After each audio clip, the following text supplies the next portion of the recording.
Hello everyone, welcome back to my YouTube channel. आप सभी का स्वागत। आज के सेशन में आपको स्क्रीन पे दिखाई दे रहा होगा कि I am going to discuss about computer system organization या कंप्यूटर फंडामेंटल यू कह सकते हैं। उनसे रिलेटेड टॉप 100 क्वेश्चन जो ज़्यादातर पूछे जाते हैं, ये स्पेशली मैंने डिज़ाइन किया है ध्यान रखते हुए बीपीएससी को, ईएमआरएस को, या जो एचपीएससी की तैयारी कर रहे हैं नवोदय स्कूल के लिए या दिल्ली बोर्ड के लिए, केवीएस वगैरह के जो क्वेश्चन पेपर आते हैं, तो उनका जो स्टैंडर्ड है उसके अकॉर्डिंग ये हमने कोशिश की है। And this is not only helpful for PGT, TGT के भी अगर आप कैंडिडेट हैं, प्रिपरेशन कर रहे हैं, क्योंकि वहां पे भी कंप्यूटर फंडामेंटल के क्वेश्चंस आ सकते हैं। तो उस लिहाज से भी आप इसको देख सकते हैं और ये आपके लिए काफ़ी इंपॉर्टेंट हो सकता है। और चलिए फिर सेशन स्टार्ट करते हैं, बट उसके पहले एक चीज़ और बता दूं कि बाकी जो भी जानकारी है, जितने भी सब्जेक्ट्स हैं आपके बोर्ड से रिलेटेड, आपके सिलेबस से रिलेटेड, उसका जो एमसीक्यू है, उसका जो डिटेल कॉन्सेप्ट वीडियोस हैं, वो सारे का लिंक आपको डिस्क्रिप्शन बॉक्स में मिल जाएगा, वहां से जाके आप देख लीजिएगा। बट एक छोटी सी बात, वीडियो पसंद आए लाइक कर दीजिएगा, शेयर कर दीजिएगा। काफ़ी मेहनत कर रहे हैं, सब्सक्राइब भी बनता है, अगर आपने सब्सक्राइब नहीं किया है बेल नोटिफिकेशन भी आप ऑन कर सकते हैं। All right, come back and discuss each and every question one by one. Hindi English दोनों में प्रयास करते हैं समझने का। पहला क्वेश्चन आपकी स्क्रीन पे है, जिसमें यह बोलता है कि computer processors include following parts. Computer processor में निम्नलिखित भाग शामिल होते हैं। अब मैं एक सेकेंड इसका अपना पेन ले लूं सो दैट हम अपना वर्क शुरू कर सकें। सो कंप्यूटर प्रोसेसर में देखिए सीपीयू और मुख्य memory, that is CPU and main memory, then ALU and main memory, और उसके बाद में मुख्य मेमोरी और सॉफ्टवेयर, देन एएलयू और सीयू। एक बात और मैं बता दूं कि जब हिंदी और इंग्लिश दोनों में क्वेश्चंस होते हैं, तो कहीं पे कोई डाउट हो तो आप इंग्लिश में जो लिखा हुआ है आप प्लीज उसको फॉलो करें, सो दैट उसमें आपको क्लैरिटी मिल जाएगी और उसको प्रेफरेंस भी दी जाती है। तो भाई कंप्यूटर का प्रोसेसर है, तो कंप्यूटर का प्रोसेसर का बेसिकली मतलब ये हुआ जिसमें कि जो एक्चुअली करता क्या है, अरिथमेटिक लॉजिकल ऑपरेशंस करता है, साथ ही साथ उसमें क्या होता है, मेमोरीज भी हो सकती है। अब यहाँ पर सीपीयू बोल रहा है, लेकिन इसमें ये बोल रहा है कि main memory. So main memory actually indicate किसको करता है, आपके रैंडम एक्सेस मेमोरी को। लेकिन एएलयू के साथ जो कंट्रोल यूनिट का पार्ट है, वो बेसिकली आपके प्रोसेसर का पार्ट हो सकता है। So based on this we can say the correct answer is what, option D. किसी भी तरह का डाउट हो आप मुझसे क्वेश्चन कर सकते हैं, कमेंट कर सकते हैं। अगले क्वेश्चन पे चलते हैं। यहाँ पर ये बोलता है कि यह बाहरी स्रोत से आता है और कंप्यूटर सॉफ्टवेयर में डाला जाता है। It comes from external source and fed in the computer software. This information is called what. मतलब भाई एक्सटर्नल सोर्स क्या हो सकता है, या तो कीबोर्ड हो सकता है या माउस हो सकता है। तो इन सारी जगह से जब आप कोई डेटा या इंफॉर्मेशन फीड करते हो अपने कंप्यूटर सॉफ्टवेयर में, सॉफ्टवेयर कोई भी हो सकता है। So that is basically what. Now we all know that कि कंप्यूटर में 3 स्टेप्स हैं, input, then process and output. आप फीड जो भी करते हैं that is always in form of input. So the correct answer would be your input, या you कहें ऑप्शन बी। आगे बढ़ते हैं, नेक्स्ट क्वेश्चन को डिस्कस करेंगे। The output quality of a printer is measured in what. It's a very good question. अब printer जो होता है, जब वो आप प्रिंट करते हैं पेपर में प्रिंट, तो उसकी क्वालिटी को आप कैसे मेजर करते हैं? क्या वो रेजोल्यूशन के टर्म्स में होता है, या यहाँ पर जो कुछ ऑप्शंस दिए हैं, डॉट पर इंच, डॉट पर इमेज, डॉट प्रिंटेड पर स्क्वायर फीट, डॉट पर इलस्ट्रेशन? तो इसमें सी तो होगा नहीं, इनमें से कुछ हो सकता है, डॉट पर इंच, पर इमेज या इलस्ट्रेशन। सो देखो रेजोल्यूशन तो यहाँ पे हो ही नहीं सकता, वो ऑप्शन भी नहीं दिया है। तो वीडियो के केस में जब हाई डेफिनेशन आप वीडियोस की बात करते हैं वहां पर, या इमेजेस की जब आप बात करते हैं, रेजोल्यूशन की बात आती है। लेकिन जब आप प्रिंटर से प्रिंट करते हैं तो इसमें जो ऑप्शन आता है correct, that is dot per inch, और इसे in short we call it what, DPI. सो आप ध्यान देंगे जब आप प्रिंटर की कॉन्फ़िगरेशन देखेंगे तो उसमें कहीं ना कहीं जब उसकी क्वालिटी की बात होती है तो वो डीपीआई के फॉर्म में चीजों को डिस्कस करता है। So it's all about dot per inch. The next question is saying that Adobe Premiere, Apple iMovie, Microsoft Windows Movie Maker, ये किसके एग्जाम्पल हैं? तो काफी आसान क्वेश्चन है, आप सीधे इसको देख के समझ में आ रहा होगा कि यहाँ पे तो सीधे सीधे बात हो रही है मूवी मेकर की। सो ऑब्वियसली ये जो होंगे आपके वीडियो संपादक होंगे, या वीडियो एडिटर कहलाते हैं। It's not presentation software, image editor, multimedia. Multimedia software की अगर आप बात करो तो आपने नाम सुना होगा फ्लैश प्लेयर का। आप फ्लैश में जाके एनिमेटेड मूवीज बना सकते हैं, इमेजेस वगैरह सारा कुछ वर्क कर सकते हैं, वो मल्टीमीडिया सॉफ्टवेयर में आ सकता है। प्रेजेंटेशन आप जानते हैं Microsoft power point, open office में भी आप पावर प्रेजेंटेशन का वर्क कर सकते हैं, गूगल में भी आप प्रेजेंटेशन का वर्क कर सकते हैं। वो रिकॉल मुझे नहीं हो रहा है, but Google slide I think उसको हम बोलते हैं। Image editor is basically lots of image editors are there, Photoshop आप जानते ही हैं सबसे ज़्यादा पॉपुलर है। कोरल ड्रॉ को भी आप इसमें इंक्लूड कर सकते हैं। जब आप वीडियो एडिट की बात करते हैं तो ये आपके सामने ही है, तो इन चीज़ों को आप ध्यान रखिएगा। अगले क्वेश्चन में बढ़ते हैं। यहाँ पर ये बोलता है कि Snapdragon Exynos and Dimensity is what. Dimensity लिखा हुआ है, आई गेस ये डिमेंसिफाई होना चाहिए, ठीक है ना। तो ये सब बेसिकली क्या है, तो स्नैपड्रैगन को देख के ही आपको समझ में आ गया होगा कि इसका करेक्ट आंसर क्या है। अगर देख लीजिए आंसर आपको आता है तो कमेंट करके बताइए, वीडियो को लाइक कर दीजिएगा। आगे बढ़ते हैं, अगले क्वेश्चन को देखते हैं। CMOS is what, why it is, what is the full form of it, या CMOS का मतलब क्या है। Core memory offset conductor, complementary oxide semiconductor, carbon metal oxide semiconductor, conceptual memory oriented software. तो CMOS बेसिकली आपने सुना होगा, आप CMOS बैटरी से इसका संबंध है। तो बेसिकली ये होता है कॉम्प्लीमेंट्री ऑक्साइड सेमीकंडक्टर बैटरीज, जो आपके मदरबोर्ड में क्या होती है, फिट होती है। तो जो क्लॉक्स वगैरह आपके चलते हैं, आपकी जो बायोस वगैरह की सेटिंग आप करते हो मोस्टली, वहां पर इसका काफी इंपॉर्टेंट रोल होता है। आप अपने सिस्टम को ऑन करिए, डेल की प्रेस करिएगा जैसे ही आप सिस्टम ऑन करते हैं, या F1 प्रेस करिएगा, आप बायोस के सेटअप में चले जाते हैं अपने कंप्यूटर सिस्टम के।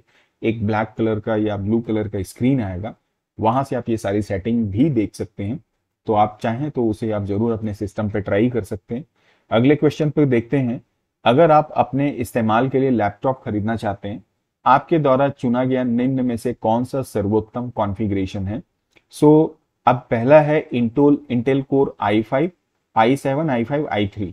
तो इनमें अगर आप कंपेयर करोगे तो i3 को आप कट कर दो। अब i5 और i7 है, यहाँ पर ये बोलता है 8 GB रैम, 8 GB रैम, और यहाँ पर i5 बोलता है 4 GB, तो ये यहीं पे कट गया। अब बचा हमारे पास AB 256 GB, इसमें SSD है, इसमें भी SSD है, इसमें 15.5 इंच। तो i7 जो है it's better than i5, so I would recommend option B is correct here. आगे बढ़ते हैं, अगले क्वेश्चन को देखते हैं। The memory which does not lose its content on failure of power supply is what. So light गोल हो जाए तो भी आपका डेटा जो होता है मेमोरी में वो परमानेंट रहता है। So that is basically what called secondary memory, और सेकेंडरी को ही हम नॉन वॉलेटाइल भी बोलते हैं। तो इसका जो करेक्ट आंसर होगा that is option C, non volatile memory. उदाहरण के लिए हार्ड डिस्क, उदाहरण के लिए फ्लैश ड्राइव, उदाहरण के लिए CD, DVD एटसेट्रा।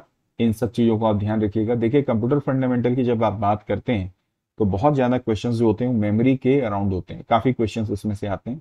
तो अगर आप तैयारी कर रहे हैं, इस वीडियो को देख रहे हैं, तो आप अपने कंप्यूटर मेमोरी से रिलेटेड जितने क्वेश्चंस होंगे और जितने आप कर सकते हैं, आप प्लीज ट्राई करिए, सो दैट पुख्ता हो सके आपकी तैयारी और आप अपने आने वाले एग्जाम को बेटर तरीके से क्रैक कर सकें।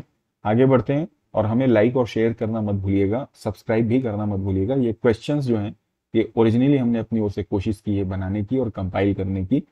अगला question, which of the following memory improve the execution speed of the program. इनमें से कौन सी मेमोरी स्पीड बढ़ाती है, आपके प्रोग्राम की एग्जीक्यूट करने में मदद करती है स्पीडली। तो निम्नलिखित में से कौन सी मेमोरी प्रोग्राम की निष्पादन गति को बेहतर बनाती है। सो डायनेमिक मेमोरी, वर्चुअल, फ्लैश या कैश मेमोरी। आपने नाम सुना होगा किसका, कैश मेमोरी का। तो बेसिकली कैश मेमोरी जो होती है वो आपका जो प्रोसेसर और आपका जो रैम होता है, जनरली इनके बीच में प्लेस की जाती है, सो दैट जो भी फ्रिक्वेंटली यूज्ड डेटा होते हैं वो कैश अपने पास स्टोर करता है, सो दैट प्रोसेसर को उसे ऑपरेट करने में, एक्सेस करने में, रिट्रीव करने में ज्यादा समय नहीं लगता है। इसलिए कैश मेमोरी जो होता है वो इनडायरेक्टली आपके प्रोग्राम के एग्जीक्यूशन स्पीड को भी बढ़ाने का काम करता है। आगे बढ़ते हैं। Buying and selling goods over the internet is called what. Internet पे सामान खरीदना और बेचना क्या कहलाता है। E shopping, E commerce, internet marketing या ऑनलाइन शॉपिंग। तो बेसिकली इसका संबंध है ई कॉमर्स से। देखिए शॉपिंग जब वर्ड आ रहा है तो मतलब आप परचेस करने की बात करते हैं, और जब आप बिजनेस की बात करते हैं तो वहां पे ई कॉमर्स जो होता है वो एक सेक्टर है अक्रॉस द इंटरनेट या ओवर द इंटरनेट, जहां पर हम अपना बिजनेस कर सकते हैं सामान खरीदने बेचने का। अगले क्वेश्चन को देखते हैं। Choose the odd one out. इसमें से कौन सा है जो बेमेल है। JPG, MPG, GIF और टिफ। सो देखिए ये इमेज है, JPG भी इमेज है, MPG जो है वीडियो का फॉर्म होता है, GIF भी जो होता है वो इमेज का form. So the correct answer is option C. आगे बढ़ते हैं। Which of the following is not the responsibility of operating system. I am sure कि ये क्वेश्चन आपको आता भी होगा। निम्नलिखित में से कौन से ऑपरेटिंग सिस्टम की जिम्मेदारी नहीं है। बूटिंग, डिस्क प्रबंधन, प्रक्रिया प्रबंधन in the sense process management, then data वर्गीकरण मतलब डेटा का क्लासिफिकेशन। सो देखिए यहाँ पर ये जो वर्ड है ना बूटिंग, बूटिंग का एक्चुअली रिलेशन आपके ऑपरेटिंग सिस्टम से नहीं है, क्योंकि बूटिंग में ऑपरेटिंग सिस्टम को पहले लोड किया जाता है। जब आप सिस्टम को ऑन करते हैं तो पोस्ट होता है power on self test, then BIOS की जो इंस्ट्रक्शंस होते हैं वो एग्जीक्यूट होते हैं, मतलब रोम के इंस्ट्रक्शंस, और वो फिर आपके सिस्टम को ऑन कराने में मदद करते हैं, जहां पे ऑपरेटिंग सिस्टम भी एक्टिवेट होता है। सो बूटिंग इज देयर, जो कि ऑपरेटिंग सिस्टम की एक्चुअली रिस्पॉन्सिबिलिटी नहीं है। अपार्ट फ्रॉम दैट जितनी भी चीजें यहाँ पे लिखी हुई हैं वो I guess as per my knowledge वो सारे जो है ऑपरेटिंग सिस्टम की रिस्पॉन्सिबिलिटी है। अगले क्वेश्चन को देखते हैं। यहाँ पर ये बोलता है विच Google product allows you to survey quiz और question students with multiple choices, open ended and other questions. कौन सा गूगल उत्पाद आपको बहुविकल्पी, ओपन एंडेड और अन्य प्रश्नों के साथ छात्रों का सर्वेक्षण, प्रश्नोत्तरी या प्रश्न करने की अनुमति आपको देता है? तो देखिए जब आप गूगल फॉर्म बनाते हैं तो वहां पे मल्टीपल चॉइस का ऑप्शन आप दे सकते हैं, वो ओपन एंडेड होता है, वहां पे आप क्वेश्चंस बना सकते हैं जिसके जो आपके कैंडिडेट्स हैं उनको आंसर लिखने का स्पेस आप दे सकते हैं। सो बेसिकली इसका जो करेक्ट आंसर है that is your Google form. Google drawing तो ऑब्वियसली पेंटिंग हो गई, स्लाइड प्रेजेंटेशन हो गया, डॉक्स आपका डॉक्यूमेंट्स बनाने के लिए हो गया। So the correct answer is Google form. अगले क्वेश्चन को देखते हैं। That is a computer program that copies itself to other computer across the internet is called what? Computer का ऐसा प्रोग्राम जो स्वयं को इंटरनेट पे या अन्य कंप्यूटरों पर खुद से कॉपी करता है वो कहलाता है क्या? Computer virus, program virus, worms या ट्रोजन? तो जो वॉर्म्स होते हैं ना वो एक्चुअली अपने आप को खुद से क्या करते हैं, रेप्लिकेट करते हैं। वायरस जो होता है ना वो अपने आप से एक्टिवेट नहीं होते। तीसरी चीज ट्रोजन जो होते हैं ये ओरिजिनल सॉफ्टवेयर के जैसे हमें दिखाई पड़ते हैं, ये एक प्रकार के ये भी वायरस होते हैं। ध्यान रखेंगे इन सारी बातों को। कंप्यूटर नेटवर्क और जब सिक्योरिटी की हम बात करेंगे वहां पर इस तरह के क्वेश्चंस आपको देखने को मिल जाएंगे। हो सकता है जब तक आप इसको देख रहे हैं उसका वीडियो अपलोड हो गया हो, डिस्क्रिप्शन में उसका लिंक मिल जाएगा, ऊपर आई बटन पे आपको लिंक दिखाई दे रहा होगा। मैं आगे बढ़ता हूं। While working on computer if we open MS Excel which of the following is used? Computer पे काम करते समय यदि हम एमएस एक्सेस को खोलते हैं तो निम्न में से किसका प्रयोग किया जाता है? रैम का, रोम का, बायोस का या एसएसडी का? तो रैम जो होता है हम जानते हैं मेन मेमोरी है, प्राइमरी मेमोरी है। रोम तो आपके सिस्टम को ऑन कराने में हेल्प करता है तो इसका तो आप प्रयोग करेंगे नहीं। बायोस भी कहीं ना कहीं मेमोरी से रिलेटेड नहीं है, ये अलग से एक इनपुट आउटपुट सिस्टम होता है जहां पर रोम के इंस्ट्रक्शन के द्वारा उसको मैनेज किया जाता है। एसएसडी जो होता है that is solid state drive, जो अगेन आप फ्लैश ड्राइव को या पेन ड्राइव को या हार्ड डिस्क को कंसीडर कर सकते हैं। तो जब आप कोई भी सॉफ्टवेयर ओपन करते हैं तो वो कहाँ जाता है, आपके रैम में स्पेस ऑक्यूपाई करता है। इसका जो करेक्ट आंसर है वो रैम होगा। अगले क्वेश्चन को देखें। Which of the following is not an operating system? इनमें से कौन सा ऑपरेटिंग सिस्टम नहीं है? तो यूनिक्स है, मैकिन्टोश है, एंड्रॉइड है या कोबोल है? सो यूनिक्स ओपन सोर्स सॉफ्टवेयर है, ऑपरेटिंग सिस्टम होता है। मैकिन्टोश एप्पल वाला जो सॉफ्टवेयर है, आई मीन ऑपरेटिंग सिस्टम है। एंड्रॉइड तो गूगल या जितने भी मोबाइल है उसमें होता है, वो भी एक ओएस है। करेक्ट आंसर है कोबोल, जो कि एक बेसिकली लैंग्वेज होती है। तो आंसर जो हमें मिला दैट इज योर कोबोल। आगे बढ़ते हैं। Which of the following is not an application of artificial intelligence? काफी नाम आजकल चल रहा है और आपकी जानकारी के लिए मैं बता दूं एआई से रिलेटेड भी क्वेश्चंस आप जरूर कर लीजिएगा। इसका भी एक सेपरेट वीडियो सेशन में लाऊंगा क्योंकि उसका क्वेश्चन 100% आपके पेपर में फेंकेगा, आएगा ही आएगा, ये गारंटी है इस बात की। एक दो क्वेश्चन हो सकते हैं जितना मुझे एक्सपीरियंस है उस पॉइंट ऑफ व्यू से। सो भैया निम्नलिखित में कौन सा एआई का अनुप्रयोग नहीं है? तो चैटबॉट बिल्कुल होता है। गूगल मैप भी एआई का एक एप्लीकेशन है।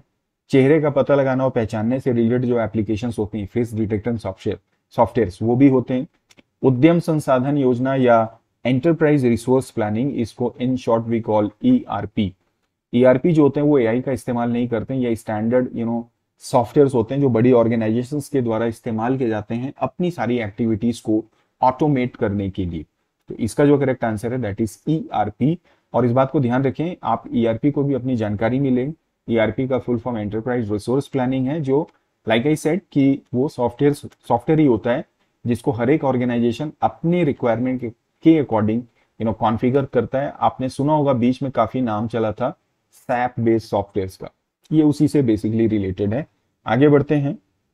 चार्ल्स बेबेज ने क्या बनाया? Differential engine, analytical engine, Turing machine या दोनों? दोनों मतलब ए और बी।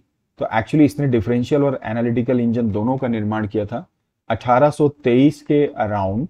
इसने ये पहला डिफरेंशियल इंजन बनाया और 1833-34 के अराउंड इसने एनालिटिकल इंजन का निर्माण किया था।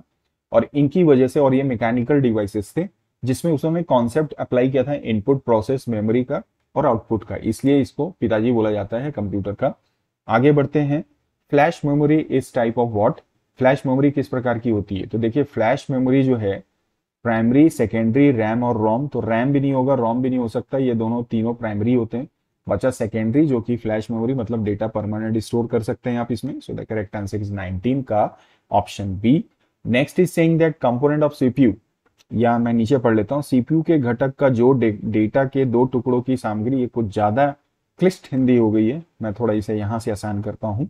Component of CPU which is responsible for comparing the content of two pieces of data. तो सीपीयू का ऐसा कौन सा पार्ट है जो भी डेटा होता है उसके दो पार्ट्स को आपस में कंपेयर करने का काम करता है? क्या वो एएलयू है, क्या वो सीयू है, क्या वो रजिस्टर है या मदरबोर्ड है?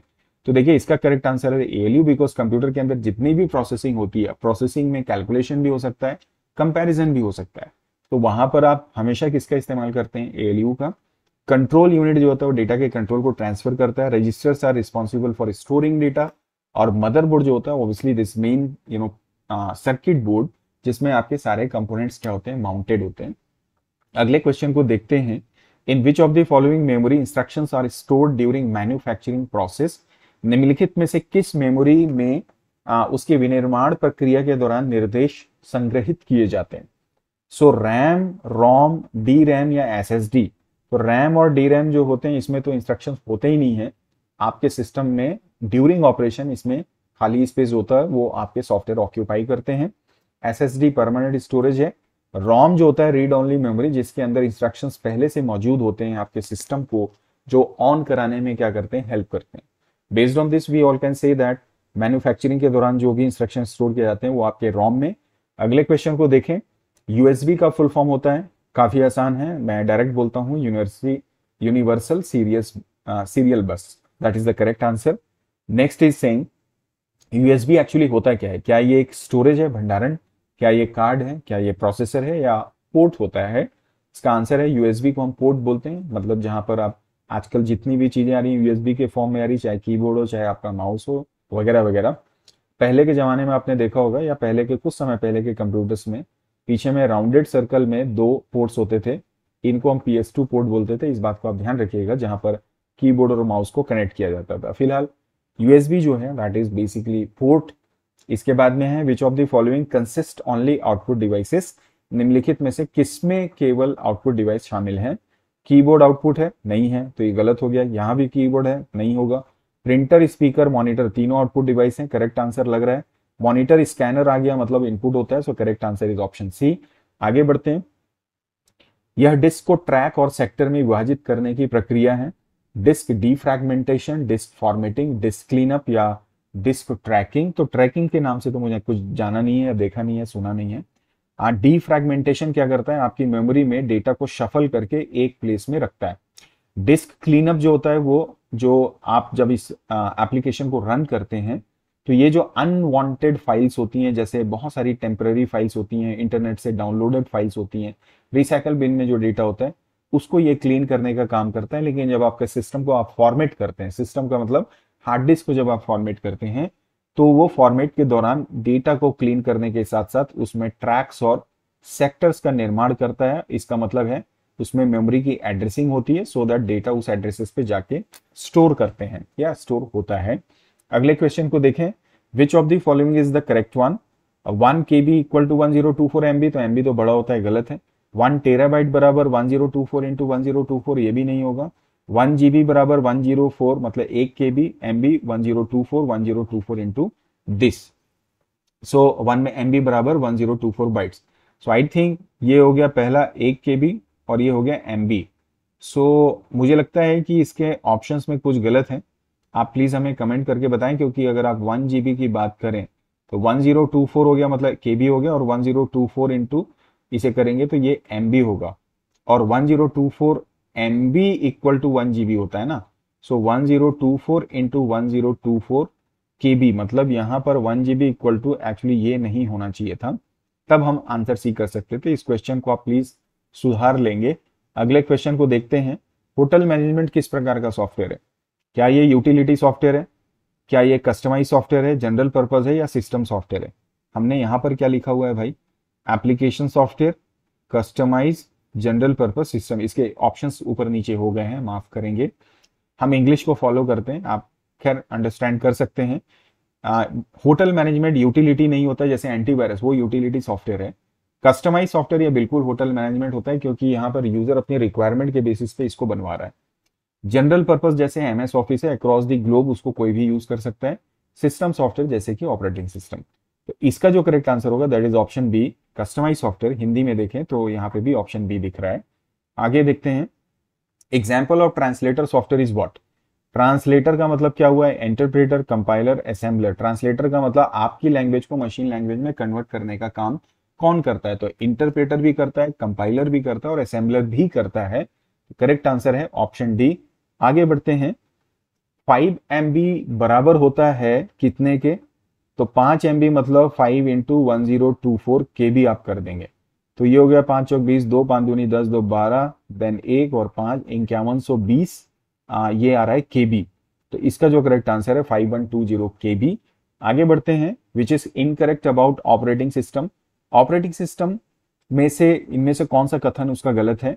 ऑपरेटिंग सिस्टम कंप्यूटर सिस्टम का रिसोर्स मैनेजर है, बिल्कुल सही बात है। कुछ ऑपरेटिंग सिस्टम ओपन सोर्स होते हैं, बिल्कुल सही बात है, जैसे लिनक्स या यूबंटू। इसी तरह से ऑपरेटिंग सिस्टम एक प्रकार का यूटिलिटी सॉफ्टवेयर है, ये यहीं पर गलत हो रहा है। यह उपयोगकर्ता और मशीन के बीच इंटरफेस के रूप में भी कार्य करता है, बिल्कुल सही बात है। ऑपरेटिंग सिस्टम यूटिलिटी सॉफ्टवेयर नहीं होता, ये एक सिस्टम सॉफ्टवेयर होता है, या आप इसे इस तरह से समझ सकते हैं। ऑलराइट, आगे बढ़ें। कैश मेमोरी के लिए सही कथन का चयन करें। सीपीयू और प्राथमिक मेमोरी मतलब प्रोसेसर और रैम के बीच इसे रखा जाता है, बिल्कुल सही बात है। यह अक्सर एक्सेस किए गए प्राथमिक स्थानों से डेटा की प्रतियां संग्रहित करता है, मतलब it stores copies of data from frequently access primary location. तो लगातार जो प्रयोग किए जाते हैं उनके लिए। तो ये दोनों ही कथन यहाँ पे सत्य होंगे। कैश मेमोरी का काम ही यही है, मैंने थोड़ी देर पहले भी आपको एक्सप्लेन किया। Which of the following has the fastest data transfer speed? Hard disk, solid state DVD या पेन ड्राइव? सो इसका जो करेक्ट आंसर होगा that is solid state drive. So correct answer is option B. आगे बढ़ें। हालांकि देखो pen drive जो होता है ना वो भी सॉलिड स्टेट ड्राइव ही होता है, तो अगर आप थोड़ा ज्यादा दिमाग लगाएंगे तो फिर उस हिसाब से ये दोनों ही होना चाहिए। बट हम यहाँ पे फिर भी एसएसडी को चूज करेंगे, क्योंकि पीडी जो है ना पेन ड्राइव के कंपैरिजन में ऑब्वियसली सॉलिड स्टेट ड्राइव मतलब हार्ड डिस्क ज्यादा क्विक होते हैं, ये बात बिल्कुल सही है। आगे बढ़ें। पाइथन सोर्स कोड को मशीन कोड में बदलने के लिए क्या इस्तेमाल करता है? भाई पाइथन लैंग्वेज है, या तो वो कंपाइलर यूज करेगा या इंटरप्रेटर, लेकिन पाइथन जो होता है वो इंटरप्रेटर का इस्तेमाल करता है। लाइन बाय लाइन वो क्या करता है, आपके उसमें जो इंस्ट्रक्शंस लिखे होते हैं उनको वो मशीन कोड में कन्वर्ट करने का काम करता है। आगे बढ़ें। C++ COBOL uses dash to convert code into machine code. तो सी लैंग्वेज C++ या कोबोल जो होते हैं ये कंपाइलर का इस्तेमाल करते हैं अपने जो इंस्ट्रक्शंस होते हैं उनकी लैंग्वेज में जो लिखा रहता है उसे मशीन कोड में कन्वर्ट करने के लिए। ऑप्शन बी यहाँ पर करेक्ट है। अगला है डेटा को ऐसे रूप में परिवर्तित करने की प्रक्रिया कि केवल अधिकृत लोग ही इसकी व्याख्या कर सकें। The process of converting data into such A form that only authorised people can interpret it. तो डेटा को इस तरह से आप ऐसे फॉर्म में चेंज कर दो कि जब वो उसी के पास मतलब उसको बाहरी कोई भी व्यक्ति ट्रैप भी कर ले तो वो उसको डिकोड ना कर पाए। इस चीज को हम बोलते हैं डेटा इंक्रिप्शन, डेटा मास्किंग भी बोल सकते हैं। तो जब आप डेटा को इंक्रिप्ट कर देते हैं मतलब आपने उसको ऐसे कोड में कन्वर्ट कर दिया कि जब वो डेस्टिनेशन पे पहुंचता है, ज्यादातर कंप्यूटर नेटवर्क में जब डेटा ट्रांसमिशन का काम करते हैं तब हम इसका प्रयोग करते हैं। तो वहां पर ये होगा कि जब डेटा को सेंड किया जाता है, ट्रांसमिट किया जाता है तो एनक्रिप्ट कर देते हैं, जो रिसीवर होता है वहां पर उसे उस पर्टिकुलर फॉर्मूला या एप्लीकेशन की बेसिस पे फिर वापस डिकोड करके समझा जा सकता है। आगे बढ़ते हैं। इंटीग्रेटेड सर्किट का संबंध किससे है? पहली पीढ़ी, द्वितीय पीढ़ी, तीसरी पीढ़ी या चौथी पीढ़ी? सन 1970 के आसपास इंटीग्रेटेड सर्किट आया था। आप इसका क्वेश्चन जरूर देने की कोशिश करेंगे। 1970-77 के अराउंड इसका आईसी आया था। उसके पहले रजिस्टर्स होते थे, उसके पहले वैक्यूम ट्यूब होता था। तो आई गेस आपको आइडिया लग गया होगा। आप इसका करेक्ट आंसर मुझे देंगे। और वीडियो पसंद आए तो लाइक करिए, शेयर करिए और सब्सक्राइब तो भाई कर ही दीजिए अगर अभी भी नहीं किया है तो। क्योंकि सब्सक्रिप्शन मैं देखता हूँ कि हमको सब्सक्रिप्शन जो है वो जल्दी आसानी से मिलता नहीं है। आगे बढ़ें। मशीन लैंग्वेज जो है वो मशीन पर डिपेंड होती है, बिल्कुल सही बात है। डिफिकल्ट टू प्रोग्राम, बिल्कुल सही है। एरर प्रॉन, बिल्कुल एरर आने के चांसेस हो सकते हैं अगर आप मशीन लैंग्वेज में काम करोगे। तो यहां पर मेरे अनुसार सारे ही कथन यहां पर सही हैं। आगे बढ़िए। क्विक हिल क्या है? फ्रीवेयर है, ओपन सोर्स है, प्रोप्रिएटरी है या सिस्टम है? देखिए फ्री भी नहीं है, कुछ समय तक फ्री मिलता है, फिर आपको पैसा देना पड़ता है। ओपन सोर्स भी नहीं है, सिस्टम सॉफ्टवेयर भी नहीं है, यूटिलिटी सॉफ्टवेयर जरूर होता है। तो ये प्रोप्रिएटरी सॉफ्टवेयर है जिसके लिए आपको पेमेंट करनी पड़ती है।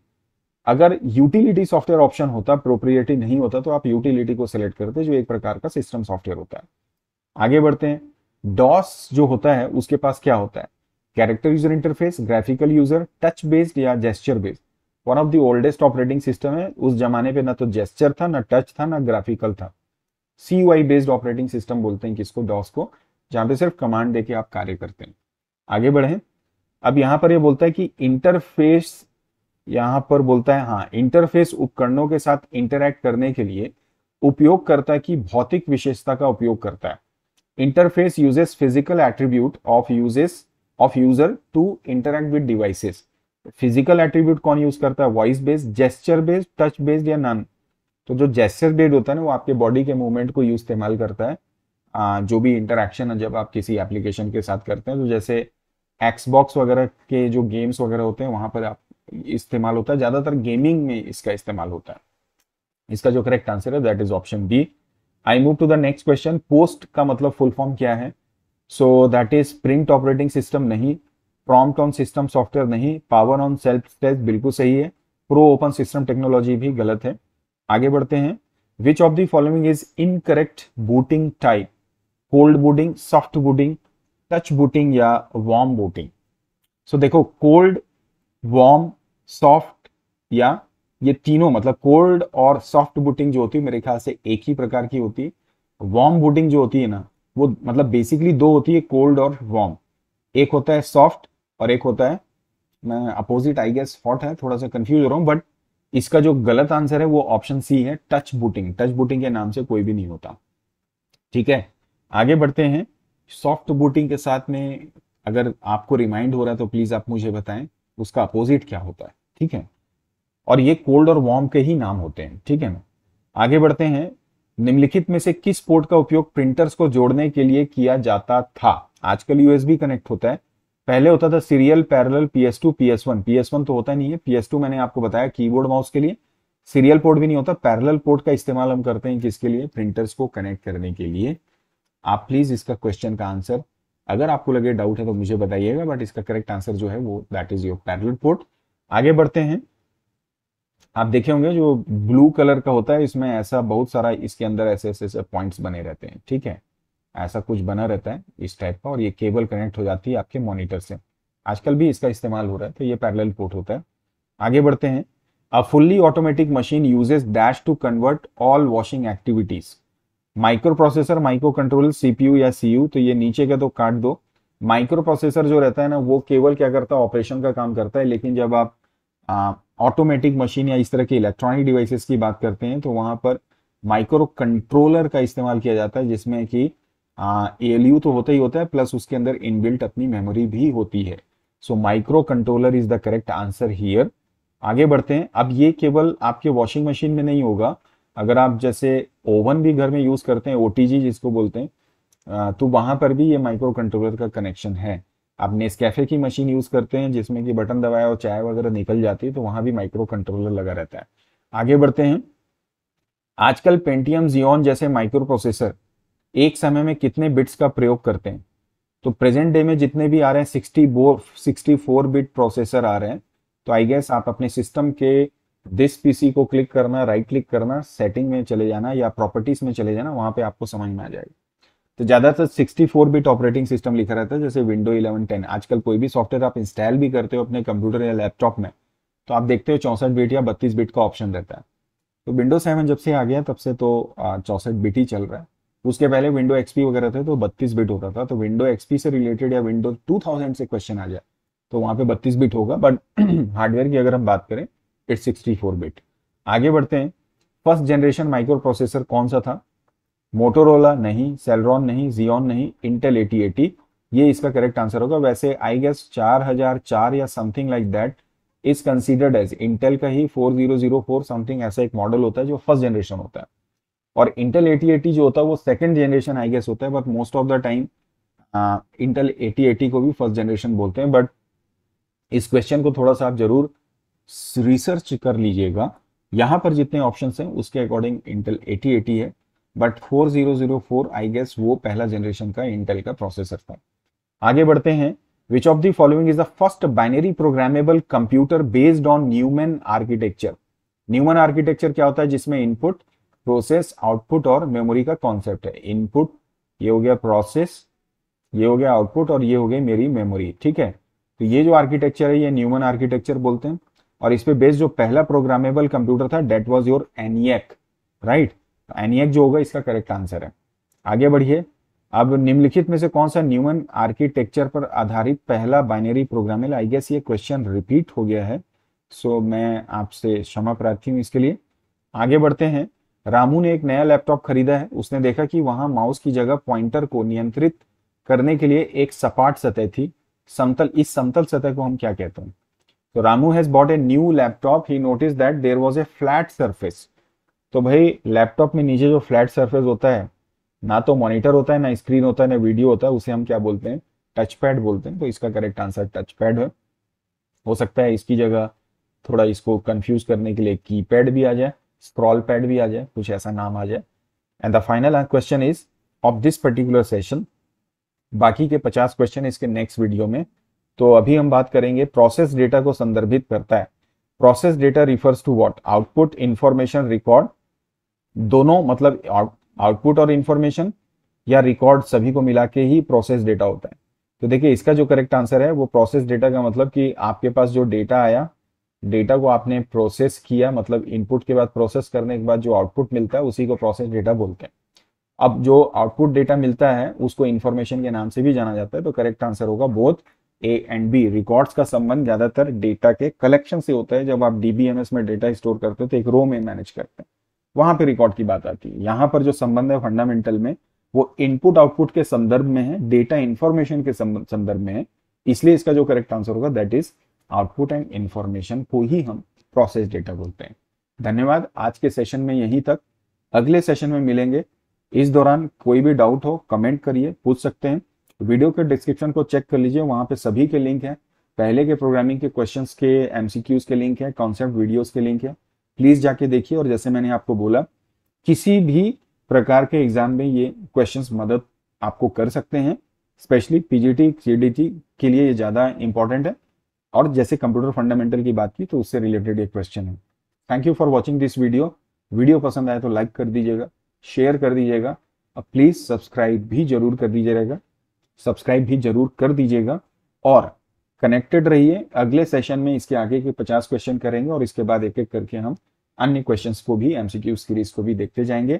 Thank you for watching this video. Bye bye. And यदि आप भी बिहार शिक्षक भर्ती के लिए तैयारी कर रहे हैं, खासकर बीपीएससी पीजीटी कंप्यूटर साइंस की, तो आप अपनी प्रैक्टिस के लिए मेरी इस ई बुक, जिसमें कि मैंने 1100 से ज्यादा एमसीक्यूज आपके लिए तैयार किए हैं, उसे आप परचेस कर सकते हैं मात्र 239 रुपए में।